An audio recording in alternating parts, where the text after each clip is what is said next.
Routinely replacing your system's air filter is a small job that can have a big impact on your system's performance.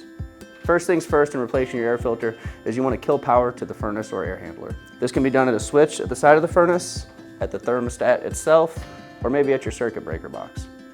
After disabling power to the furnace, you're going to find your filter,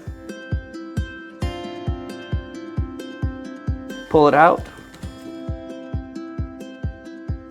see what size it is. In our case, we've got a 16 by 25 media filter. That's a MERV 11 rating. Now, not all systems have their filters located at the furnace. Some filters are located in the wall in filter grills, or others in the ceiling. There are no shortage of filters on the market today. So if you have any questions, do yourself a favor and give us a call. We can answer questions on size, style, or any other technical questions that you may have.